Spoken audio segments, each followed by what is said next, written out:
Good evening, everyone. My name is Terrence Griffin, and I'm the Director of Alumni Engagement at Rutgers University, Newark. I thank you all for being with us today. I'm pleased to welcome you to Art and Activism in the Age of Pandemic and Protest, a conversation with Professor Salamishah Tillet and Brittney Cooper. I'll take the next few moments to introduce our speakers and set some ground rules, and then we'll hop right on in. Salamishah received her PhD in the history of American civilization and AM in English from Harvard University. Salamishah is a Henry Rutgers Professor of African American Studies and Creative Writing at Rutgers University, Newark. Her book, entitled Sites of Slavery, Citizenship and Racial Democracy in the Post-Civil Rights Imagination, examines how contemporary African American artists, writers, and intellectuals remember antebellum slavery within post-civil rights America in order to challenge the ongoing exclusion of African Americans from America's civic myths and to model a racially democratic future. Her research interests include American studies, 20th and 21st century African American literature, film, pop culture, cultural studies, and feminist theory. Throughout her career, Salamishah has been the recipient of multiple awards. She has also appeared on various networks, including the BBC, CNN, MSNBC, and NPR. She's also written blogs and editorials for The Atlantic, the Chicago Tribune, the New York Times, and many others. Brittney received her PhD in American Studies from Emory University. Brittney is the Associate Professor of Women's, Gender, and Sexuality Studies at Rutgers University, New Brunswick. She is co-editor of the Crunk Feminist Collection and the author of both Beyond Respectability, The Intellectual Thought of Race Women, and Eloquent Rage, a Black feminist discovers her superpower. In particular, this work interrogates the manner in which public Black women have theorized racial identity and gender politics, and the methods they've used to operationalize those theories for the uplift of Black communities. Using Black feminist thought to understand contemporary articulations of Black womanhood is Dr. Cooper's other major research area. She has published several book chapters and articles on representations of Black women in popular culture, including a piece on the representation of the baby mama figure in hip hop music and film, the feminist implications of Janet Jackson's 2004 Super Bowl mishap, and the importance of Michelle Obama in the tradition of Black female leadership. Now, in terms of tonight, if you have questions for our presenters during the discussion, please feel free to submit them on the Q&A box on the bottom right of your screen. We'll do our best to accommodate as many questions as possible given the time restrictions that we do have. For your convenience, this presentation is being recorded, and after the event, it will be posted and uploaded to the Rutgers Alumni YouTube channel, and all attendees and registrants will receive an email link once that link is live. It's now my pleasure to turn it over to Salamishah and Brittney.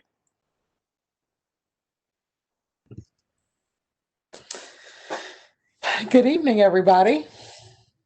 Hi, Brittney. Thank you, Stephanie and Terrence, for inviting us in that really wonderful and thoughtful introduction. Yes. Brittney, we're Yeah, here. hey, it's my friend. So I'm excited to talk to you. You have so many great projects going on. I thought we would begin actually with your first book, Sites of Slavery, because it strikes me that it comes out in a vastly different political moment, 2012, than this moment. And so I wonder how you think the political demands of the Trump era and its racial politics diverge from that which was from 2012, which was decidedly in the middle of the Obama moment. And I'm thinking about this with regard to both your conversation about civic myths, but also about notions of critical patriotism in Sites of Slavery. Oh, thank you. When I was revising the book, well, I guess I should go back. I was obsessed with and really interested in thinking about slavery, but not slavery, the institution proper, but the ways in which African American artists, really from the 1960s to the early 2000s, had decided to and kept on returning to slavery as a thematic in their work. So novelists and playwrights, performers and filmmakers. And so the funny thing is, the year that I was like revising the book, Obama, and I thought that my thesis, which was really a question of why in the post-civil rights period were African American artists so preoccupied with this theme of slavery. It only compared to the time of slavery itself, right? So from, obviously during slavery and the emergence of slave narratives, slavery would be the primary topic to try to grapple with, but also it was the institution one had to defeat in order to be a citizen, to be human, to be free. And for most of the 20th century, African American writers didn't really centralize slavery in their work, right? And so then you get an emergence of all these novels from really about 69 on, and then you get a real resurgence of these things in the 1990s when I was in college. So when I was in college, almost every year there was like a new novel on slavery, and I thought that was so peculiar and strange, and wondered why that was happening. And so my argument in Sites of Slavery was that in the post-civil rights era, when African Americans have all the markers of citizenship, right? That's what the civil rights movement in many ways was about getting the kind of legal protections of citizenship that had been denied to African Americans as a result of segregation. So once you have the protocols, the laws, the things that you can wrap yourself up around and that are supposed to make you a citizen, then why do you still not feel like you're a citizen?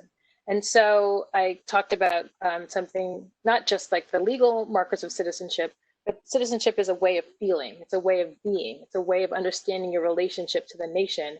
And so that's what I described as civic estrangement, right? So you can be a legal citizen of a place, but you can still feel like you don't belong.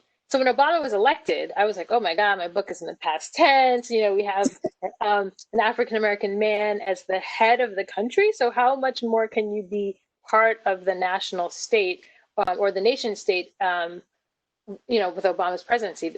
I thought, well, maybe that this was the end of all these claims that African Americans had to have had to belong to the nation.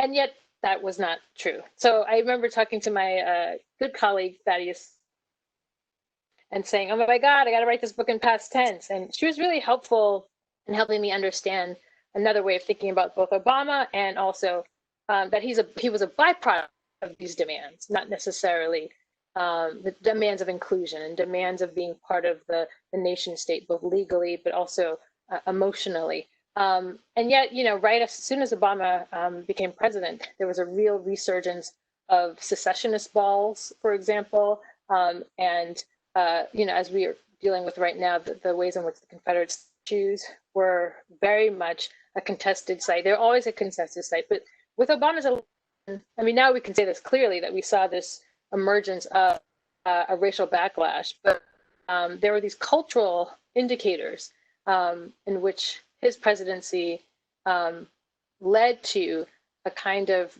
neo-Confederacy. Yes. And so that's what was going on at the same time. So my book in many ways was it comes out in 2012, so it's the year in which he's reelected, and we'd seen that those debates, Tea Party seems like an old-fashioned term now with our current regime, but the emergence of the Tea Party made me think that there was going to be a huge set of people and mechanisms to maintain African Americans not feeling like they fully belonged in the nation. Oh, wow. So So your next question was like, what do I think of now, I guess? Like, how does this? Yeah, like yeah. Yeah, I think for me, what's been most interesting has been the resurgence of text on slavery, right? So Yeah. it's Again. and so yeah, so it's almost like and I remember there were these debates. These were somewhat academic debates, but there were also debates among writers, like a writer like Charles Johnson. Um, Mhm. I kind of critiqued Morrison for publishing a Mercy, because why are we still in this moment of Obama, why are we preoccupied with the theme of slavery? And Yeah. yet, what we saw was so many writers of our generation actually taking up that tradition, and so many artists, visual artists, and dancers and musicians returning to slavery. So it's the ongoingness of American racism, and that slavery, both the mark of our of black, non-humanness in a way, but also it is the thing that also rendered us American. And so we're going to keep on coming back to it because it's foundational, but also it's the thing we have to reckon with. So anyway, Yeah. thanks for asking me about sites of slavery. I was Yeah. going to talk about it a lot.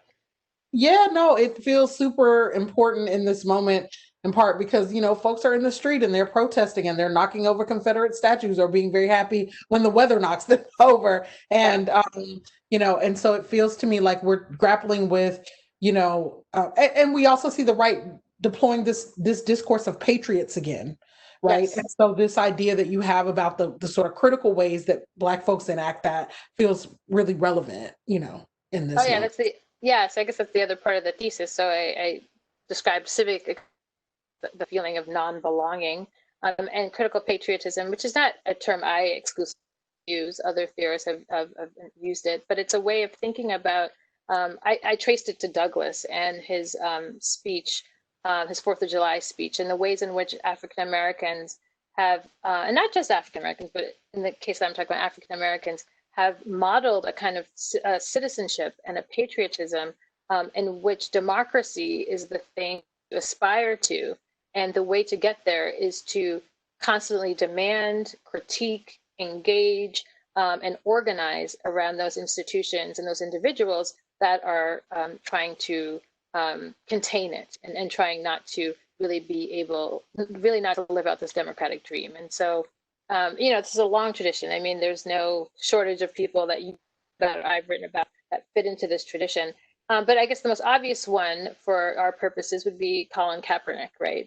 That's a critical patriot, right? The way in which he was actually pulling on a tradition of civil dissent and political critique, in order to imagine an America that was free of police violence. And so it's always interesting to think about the ways in which people considered him not a patriot, when the very thing that he was doing was so fundamentally patriotic. But I guess the challenge is it's a patriotism for America that has yet to become what the demand is. And so maybe outside of like obvious racism, America has yet to live up to this obligation. And so to be a patriot to something that is not yet realized is something it's very complicated. So. Yeah. Yeah. So your new book, which I've had the pleasure of reading, I know, you're so um, nice. Thank you. which I'm really excited. Look, part of the reason I'm excited about your new book is because I don't know if you know, I helped process that Alice Walker archive at Emory. I processed all the writings in that archive. And I so think you mentioned it, but now that we're seeing each other, that is a massive collection. So yeah, that's she stunning. everything. Yeah. Everything.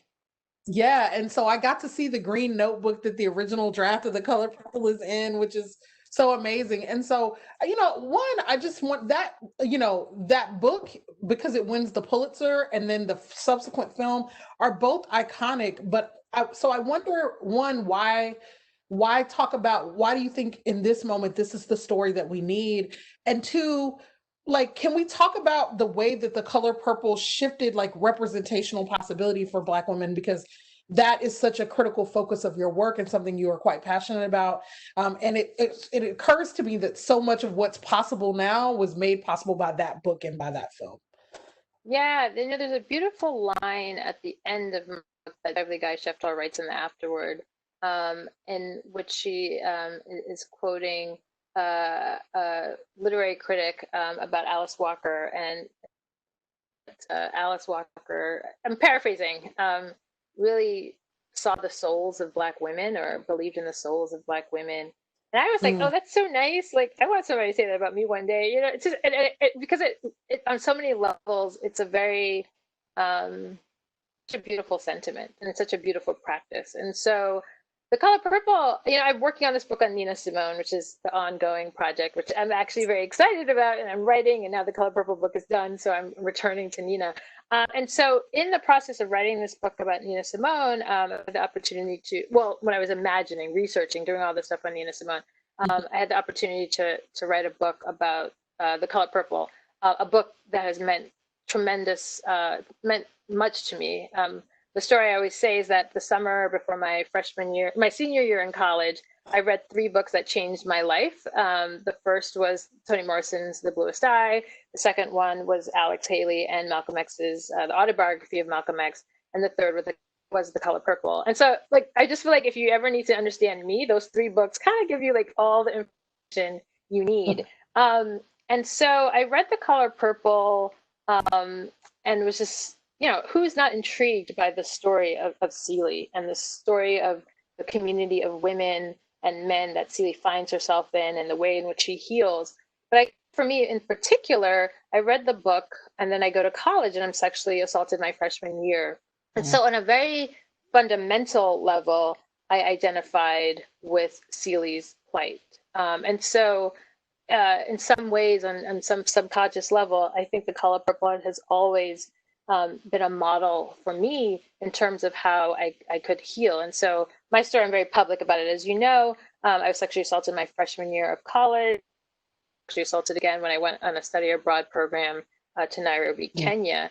And so I think there are very few, I mean, there's a handful of books that really tell the story of sexual assault from the Black woman survivor's perspective, right? So Maya Angelou, I Know Why the Caged Bird Sings, The Bluest Eye, Gloria Naylor's Women of Brewster Place, and on and on. But The Color Purple, I think, what Alice Walker is able to do in that book is not give us the survivor's perspective, but also show us what healing looks like, what healing of oneself, falling in love with oneself, falling in love with another woman, falling in love with family and community, and having a really extensive and expansive notion of God looks like.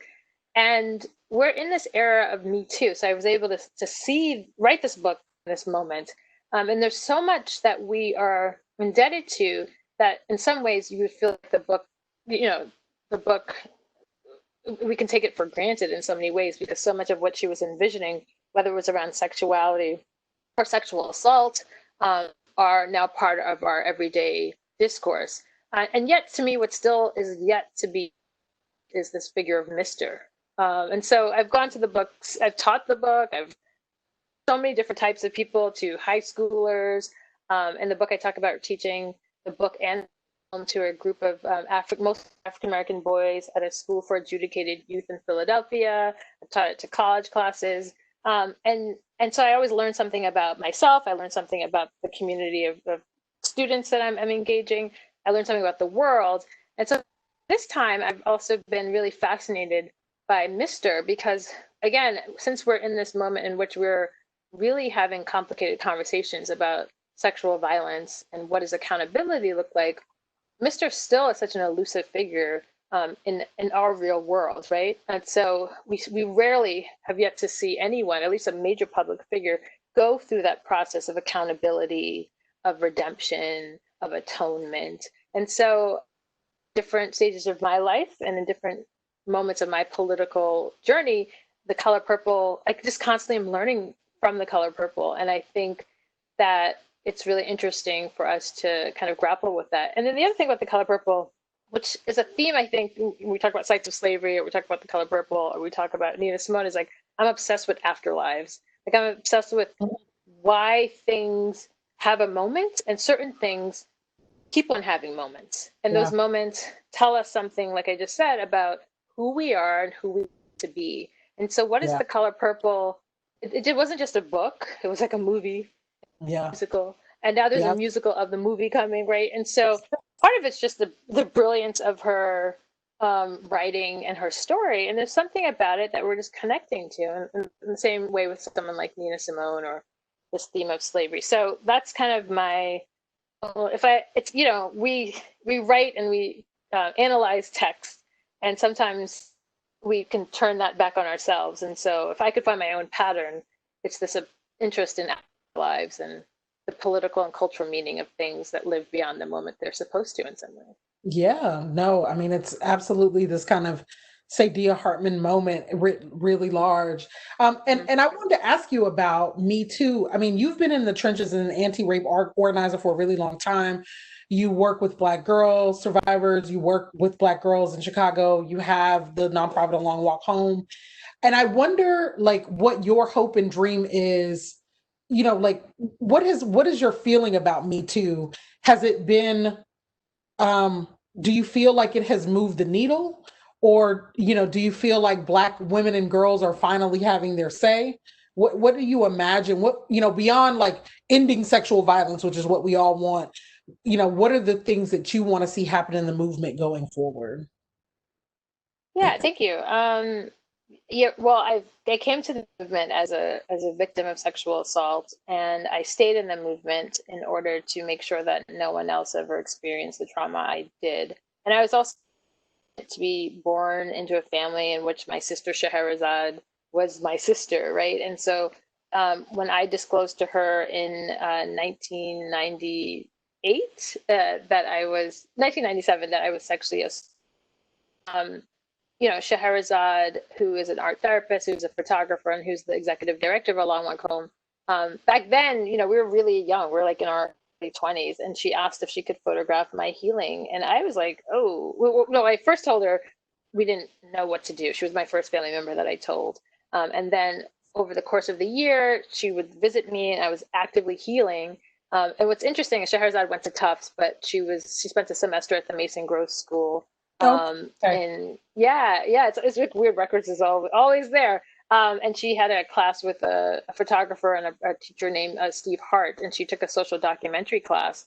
And in that class, people photographed meaningful things to them. People photographed, one student I know photographed her mother who was living with cancer. And Steve Hart, her teacher, had photographed a family in the Bronx that had for 7 years. And so Shahrazade's first photograph of me was taken during a homecoming event. I went to the University of Pennsylvania, and I saw my perpetrator at this event. And so Cher took a picture of me later that day, and that became the beginning of a story of a rape survivor performance in the photographic journey. And then we created A Long Walk Home from that. So I think, sisterhood is so fundamental. Again, the color purple and the way in which sisterhood is very expansive there. Celie and Nettie's relationship being a relationship of love that's like that needs to be repaired for Celie to be whole. And my own relationship to my sister and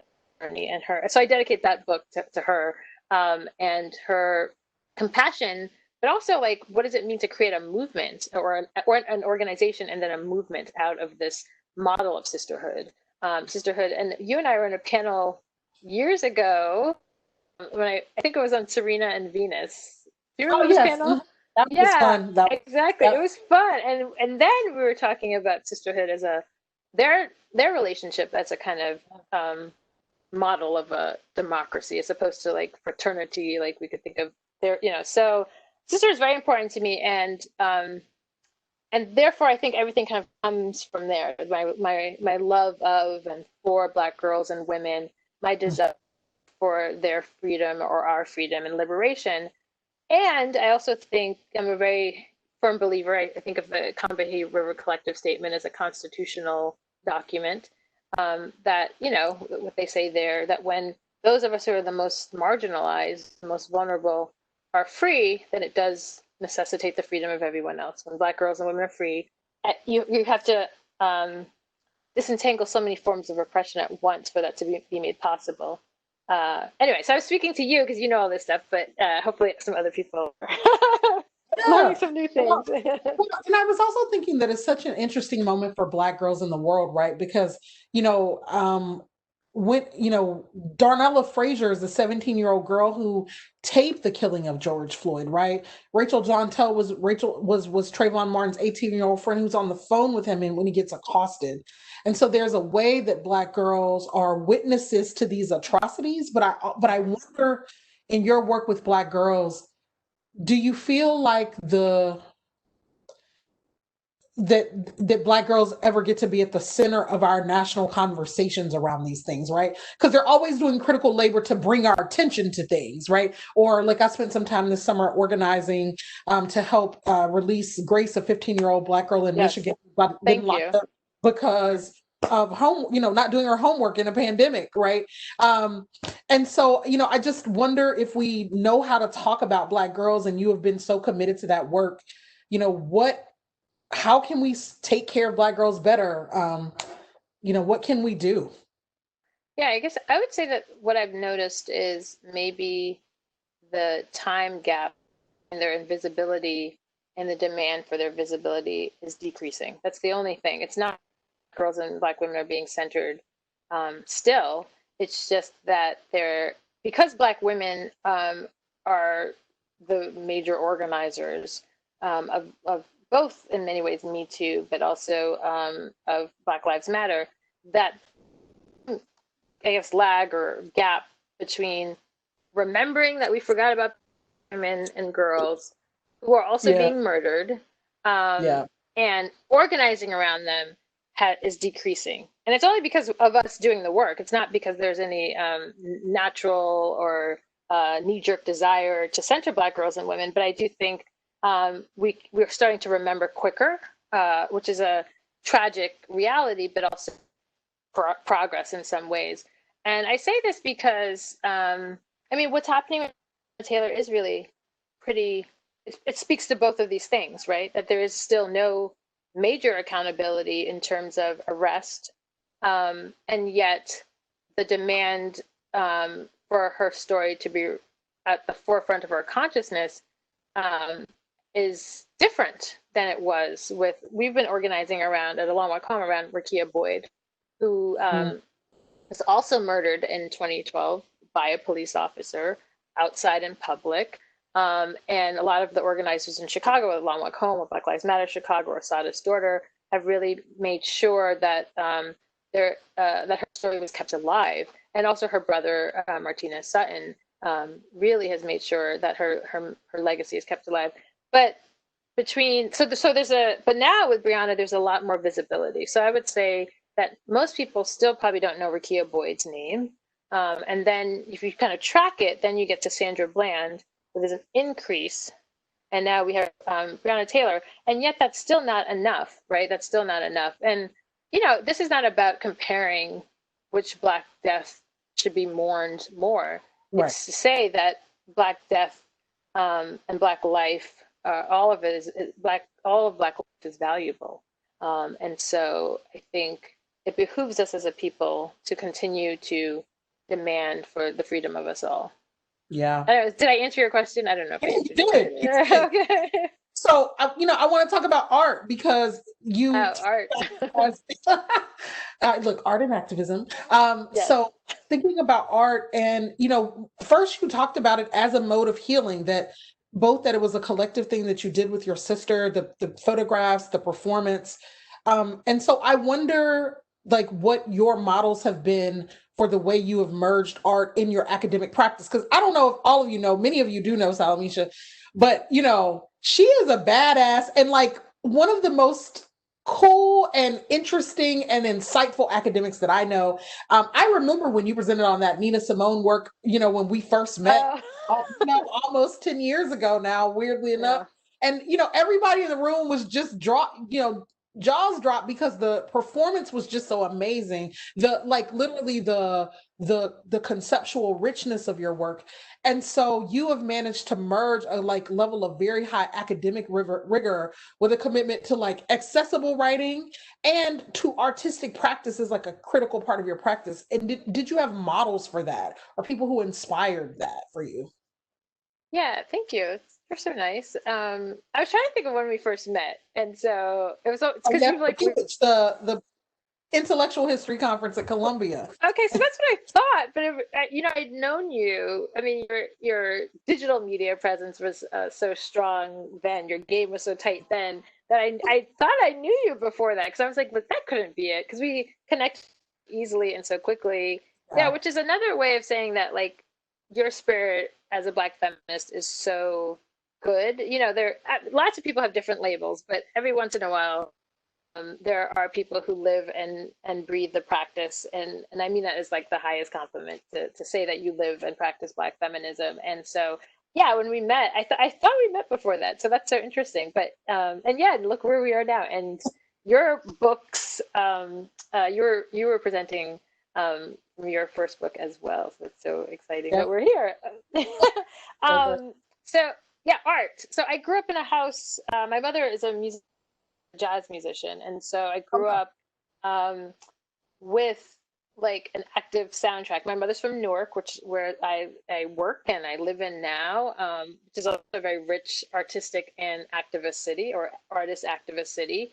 And then my father is from Trinidad, and so my sister and I, when we share our biographies, my father gave my sister her camera. But also, if you like, we lived in Trinidad as children, and it's a country that's, you know, Carnival is like the central operating system of the entire nation. And so, and Carnival grew out of a kind of you know, enslaved people resisting their slave masters through cultural forms. So for me, art and Black freedom have always been intimately tied. So I don't know a world in which art and multiple modalities of art haven't existed. I think it's just the way I see the world. But I didn't always see myself as an artist. I saw myself as a scholar. I saw myself as a reader or critic of art. And through the Nina Simone project, and then ultimately even the Alice Walker project, the Color Purple project, I began to see myself as a writer.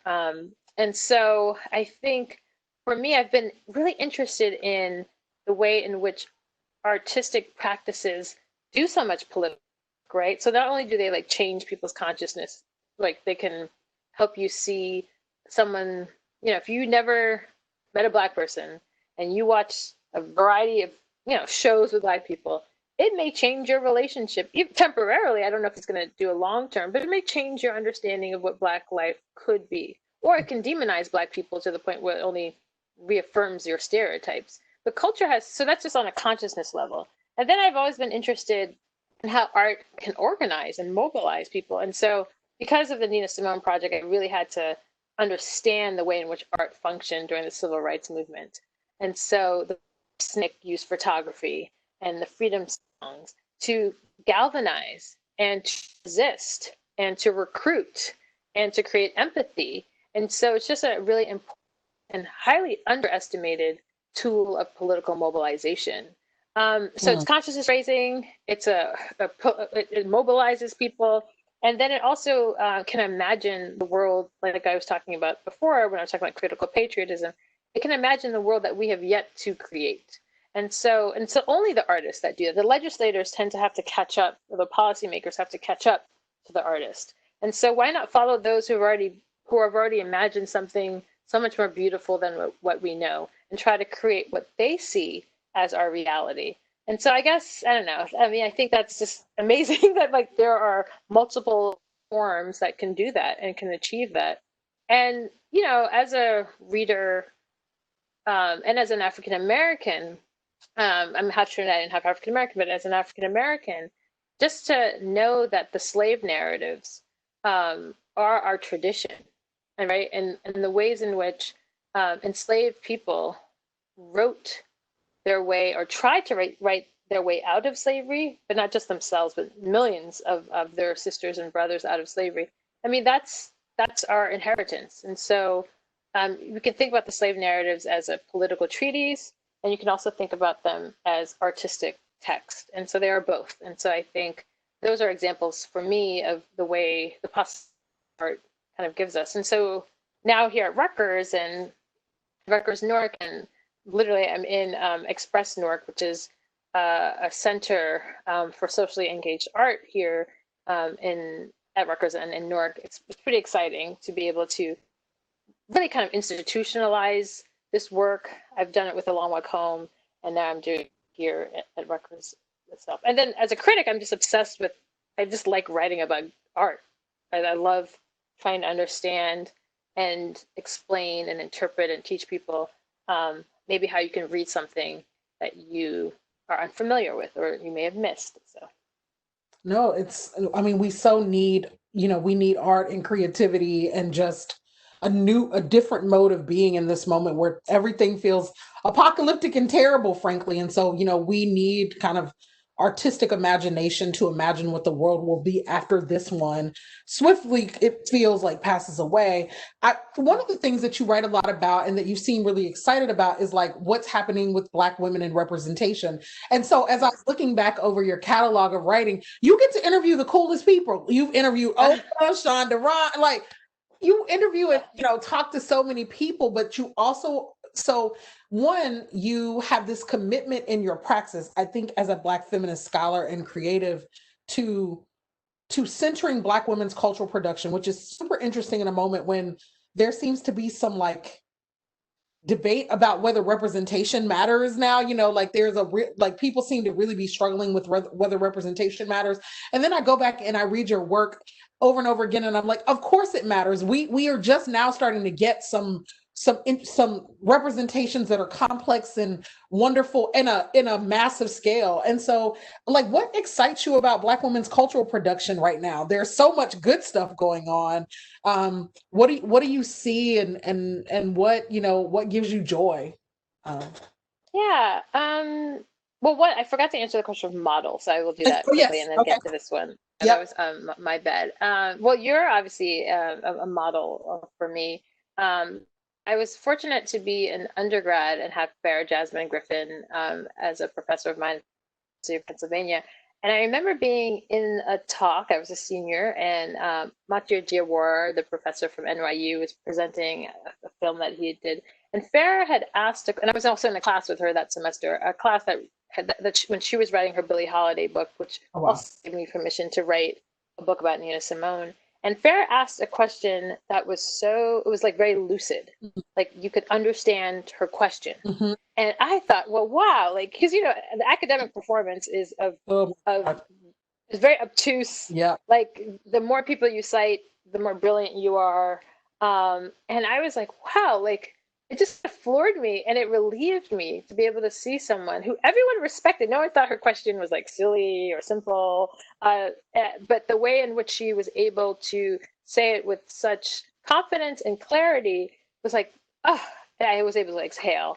And so then I've also had the good fortune when I went to Farah is a model and a very strong model of Black feminism for me. And then when I went to grad school, I had, it was like the heyday of like Cornell and Skip at Harvard. And I remember Skip Gates, who was Werner Solich and Skip Gates were my dissertation advisors.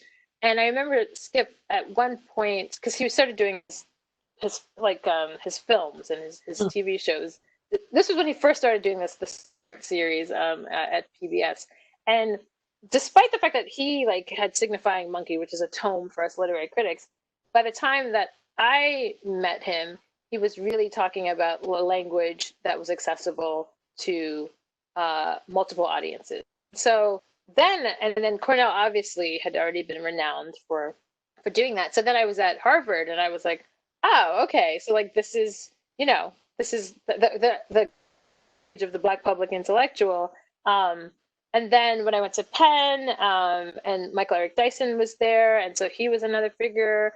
And then I've just had a lot of different mentors, Beverly Guy Sheftall, people who are really committed to lucidity. And so that just opened up my world in terms of an academic path for doing this. In terms of writers, I would say that I was, you read Pearl Cleage's essays or Bell Hooks's essays.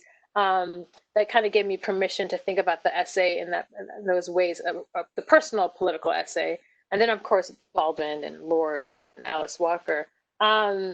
So yeah, I just think I've been really fortunate. And then our generation, I mean, I'm older than you, but we're, I think, in the same academic and Yeah. life generation, have been able. We don't inherit. You know, when that generation, right, Skip and Cornell and all those people, they were, the idea of a Black public intellectual was like highly controversial. We Yeah. didn't have those same debates because we inherited a legacy from them. So I think we also had a freedom to kind of chart the path that we wanted to. But I think for me, with the Nina Simone book, I also wanted to write a book that many people would read. And so I had to retrain myself as a writer, which I think most academics don't necessarily talk about or acknowledge. But for me, when I started blogging in 2008 and then writing for The Root and then writing for The Nation and now for The Times, that was all in service of writing a book that would be readable. And it has been a very long process for me to go from being a more traditional academic to being a creative writer. So, okay, but then you had another question about representation, which Yeah, this is our last question, and then we're gonna take some questions from the audience. Okay. yeah. So why did I write about? Well, there's a Toni Morrison quote. I'm really bad at saying the quote exactly the way the person says it, but Morrison, I remember someone asked her, like, why would you write about Black women? And she talks about it in such a way that, well, what else? It's such a deep place to write from. Yeah. And I find writing about, like, because I'm like I love a challenge, and I love, like, I'm a thinker, and I find to be able to write about Black women requires a lot. It's so rigorous. You have to be so good. And because it's like dealing with race and gender and sexuality and class, like, right, like, it's not a single narrative. And so you have to be able to deal with those things and then tell a cohesive story. And for me, the challenge also is, because I write a lot about Black women and Black girls, how do I tell a story uniquely each time? And so there's obviously a through line in my work, but with each subject, like, I wrote a piece recently on Camille Brown and social dance. That's going to look really different than a piece on Oprah Winfrey, right? Even though they're both Black women who are, like, top of their game and really committed to, like, art and social change and et cetera, et cetera. So yeah, but a lot of those pieces, like, they're like things that I really want to write about. So they may appear in the Times, which I'm very thankful for. But I'm really just, like, watching and paying attention, and like, we can learn so much from Black women's about the way Yeah. the world should be. So I'm just trying to give a gift to us as Black women and girls, but also to the world by thinking through their work honestly and robustly. Yeah. Yeah. That's okay. Let's talk to the audience. I got questions. What you want to talk about? I don't know. Can you hear me? Okay, there we go. Yeah. Oh yeah. Oh yeah. We can hear you.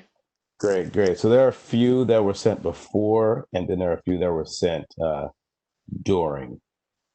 So I'll try to categorize them as best I can. The first question is for both of you all. I assume, feel free to jump in, is a more general question of, do you think that art should disturb the comfortable or comfort the disturbed? Mm. It's a very thoughtfully worded question. Yeah. What do you think? I think disturb the comfortable. Mm. What do you mean? What was it? Disturbed? Does the disturbed Yeah. mean, like, those on the margins? I could do Well, I both, think I it, suppose. yeah. Yeah. I think there's, I mean, this is the oldest debate in Black art, like, what is the purpose of Black art, right? I Yeah. mean, artists in the 1920s are debating that. And I think the short answer is that part of what I take from Salamishah's work that is so generative and essential is that Black women are engaged in world making projects because they use art and representation as a way to tell us what's possible.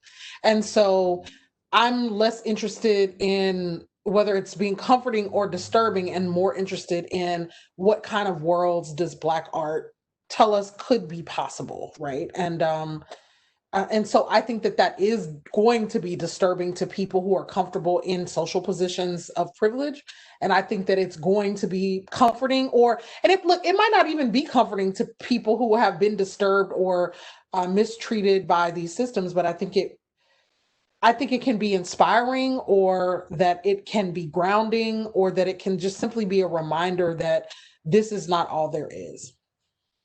Yeah. Another one here is, can you talk about or share your thoughts on film and movies in terms of access and opportunities for Black women and the stories they should or could tell? Mm.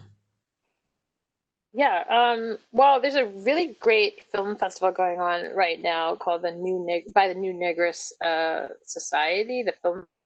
So that's all about Black women's films, and it's really beautifully curated. And I apologize if I got the name wrong, but I knew it, at least I know the first part, the New Negress Collective. I think it's very difficult. So my first year in 2007, I taught a class called 20th Century Black Women Filmmakers and Writers. And the reason I had to put the writers in is because at that time, there was only one one or two African American filmmakers who had been to do 2 feature films, right?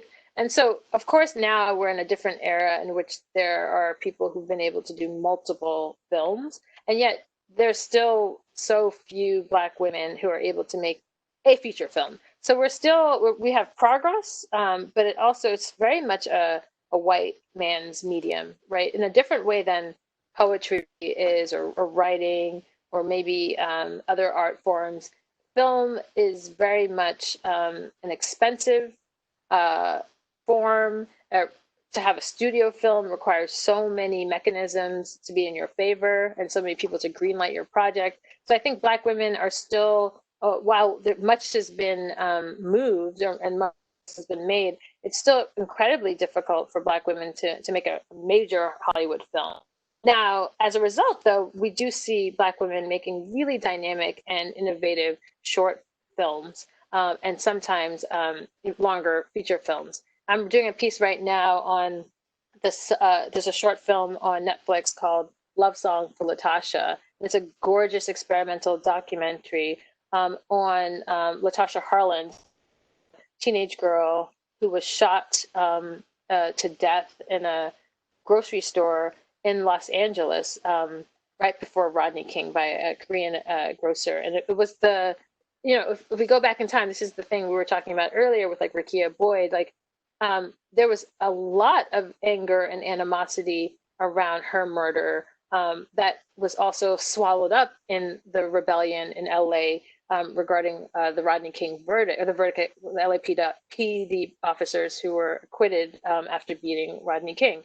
So Latasha Harlins in LA, you would remember her. She was part of that story.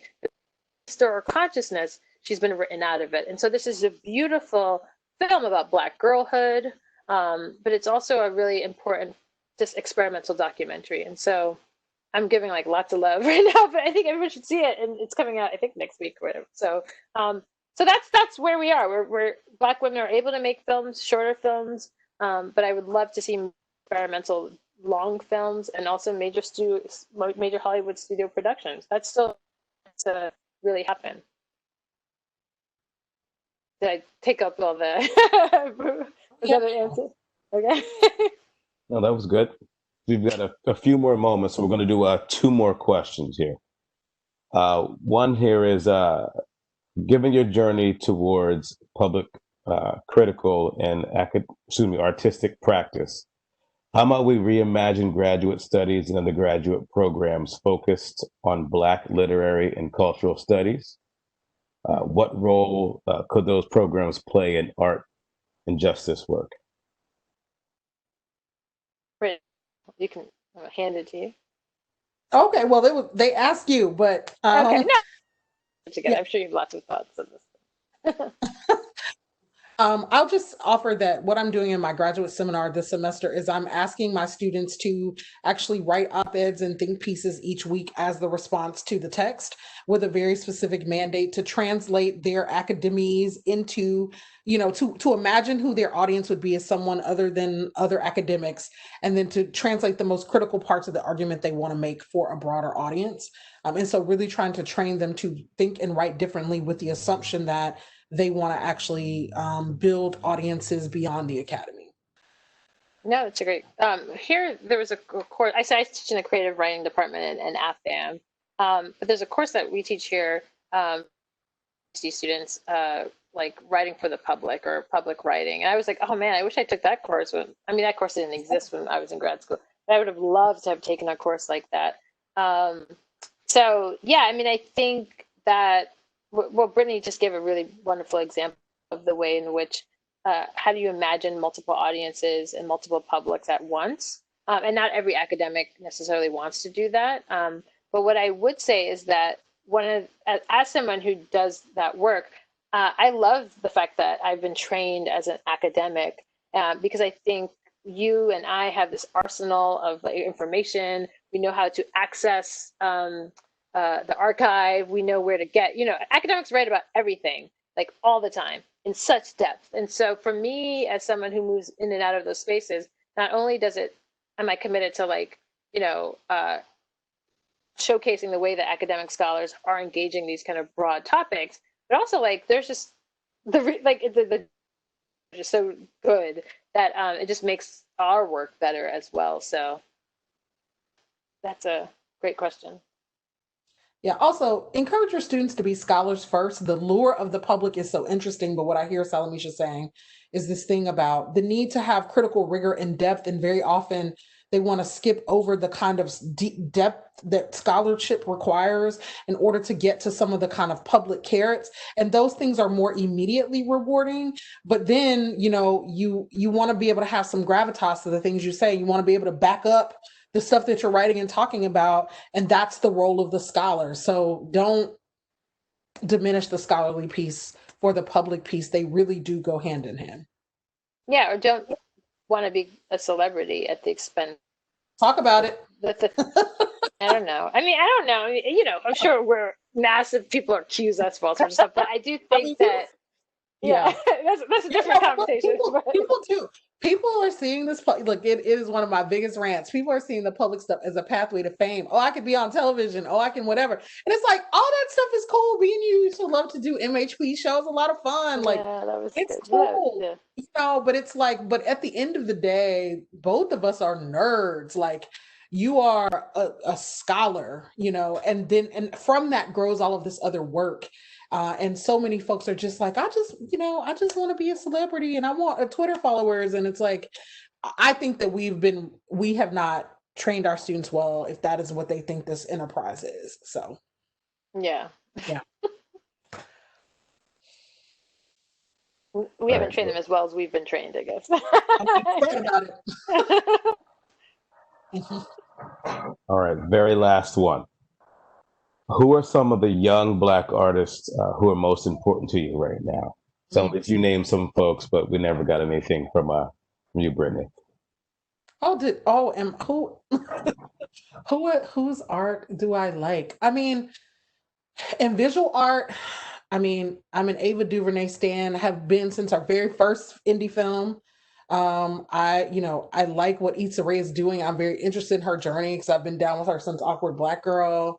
I'm learning that Eloquent Rage is it was referenced in the Lovecraft Country podcast this week, which is hilarious to me. And then there are all kinds of Black writers and creatives that I actually have been having the opportunity to have some conversations with out in California, particularly before the pandemic, about representation. So I like their work. Visual art is the thing where I don't always have a ready catalog, but where I am sort of checking for what is going on. So that's the place that I'm trying to grow now in my own kind of cultural practice, is really, learning more about Black visual artists. So. Are there any other names that you'd like to suggest, Salamishah? Oh, yeah. I love listening to Brittney. Yeah, my colleague Jordan Castile, but I don't, she's on the cover of, but she's a really gorgeous artist. There's a filmmaker that I'm working on a project with, Yvonne Shirley, who is really into experimental documentaries and Black women's interiority. I feel like I could just name per genre. Lovecraft Country is doing quite well, but I think Misha Green is so, from underground and to Lovecraft Country, I think is so smart. And I was able to interview her recently. Michaela Cole's like "I May Destroy You" and I wrote it recently. I mean, that was extraordinary. And so on a narrative level, on a representational level, on a therapeutic and cathartic. I was like, every once in a while there's there's art that comes that you couldn't predict, and so I just love when I experience that. But there's a lot of mediums that we can talk about. So Brittney, go ahead. I was just gonna say Katori Hall in P Valley is like my favorite Southern thing right now. I'm a Southern woman, and so I love the writing and the craft, and and Katori Hall's an amazing playwright as well. So yes. Another question could be like, what do we miss? And I do miss theater a lot right now.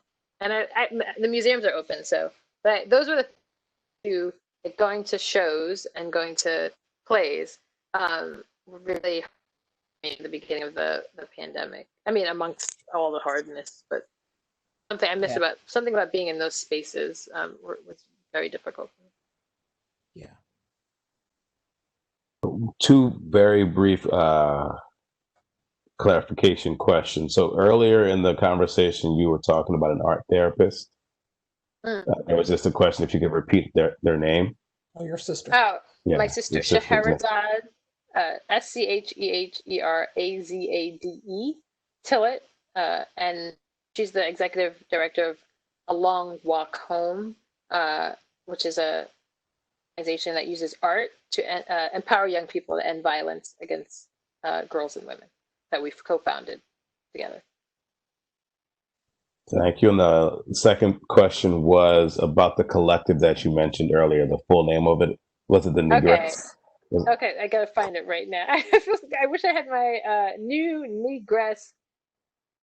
We have it right now, but New Negress Film Collective, and they have a conference, a virtual film conference going on right now of Black women's films. So, but I could, 5 seconds, I can get the actual title. And did you find it? New Negress Film Society. Yeah, the New Negress Film Society. Yeah. And that's Jatamia Gary, and she's amazing. Yeah, she's so good. Yeah. Yeah, and Yvonne Shirley is also in that as well, so I know it. And, wonderful. So thank you. So sorry. I mean, love. I'm so sorry I got the name wrong. So. Thanks so much. Great. Thank you. On behalf of the Rutgers University Alumni Association, I just want to thank Salamishah and Brittney for being here with us tonight. This was a great conversation, which I didn't need any proof of, but there's definitely proof of it in the chat and the Q&A, so that's great. I just want to thank you both for being here, and we look forward to talking to you soon and following your work. Thank you. Have a great night. Thank you. You both. Okay. Good night. Bye. Good night.